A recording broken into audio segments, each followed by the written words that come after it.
بھائی کہہ رہے ہیں کہ کیا یہ ذی الحجہ کے پہلے 10 دن رمضان کے دنوں سے افضل ہیں؟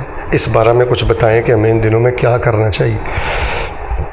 بہر صورت اس طرح کی کوئی واضح صریح نص تو نہیں ہے کہ آپ نے تقابل کر کے بتلایا ہو کہ ذی الحجہ کے پہلے 10 دن یہ رمضان کے دنوں سے افضل ہیں۔ باقی بعض نصوص سے یہ محسوس ہوتا ہے، معلوم ہوتا ہے، اور اہل علم نے لکھا ہے کہ ذی الحجہ کے دن یہ رمضان کے دنوں سے افضل ہے۔ ان میں زیادہ سے زیادہ سبحان اللہ والحمد للہ ولا الہ الا اللہ واللہ اکبر یہ پڑھیں۔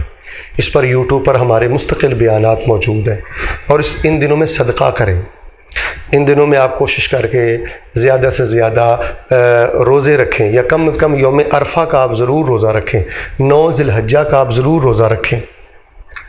اور سب سے بڑی عبادت یہ ہے کہ ان دنوں میں حرام کے ارتکاب سے بچیں، نظر کی حفاظت کریں، دل کو پاک صاف کریں، لوگوں کو معاف کریں، قرآن شریف کی تلاوت کریں۔ یہ دعاؤں کی قبولیت کے دن ہیں، راتیں ہیں، بڑی عزت عظمت والی ہیں، بڑے خاص اور بڑے عظیم دن ہیں۔ میں یہ سمجھتا ہوں اگر کسی انسان کی زندگی میں یہ دن آ جائیں اور وہ صحت و عافیت سے ہو تو کائنات کا خوش نصیب ترین انسان ہے۔ ان دنوں میں مانگیں، رب کے سامنے روئیں، اور یہ سارا کچھ حرام چھوڑ کے کریں، ظلم چھوڑ کے کریں، فحاشی چھوڑ کے کریں، دل کا بغض نکال کر کریں، پھر انشاءاللہ اللہ آپ کو بڑی خیر و برکت عطا فرمائے گا۔ اللہ مجھے اور آپ کو ان دنوں میں خیر و برکات سمیٹنے کی توفیق عطا فرمائے۔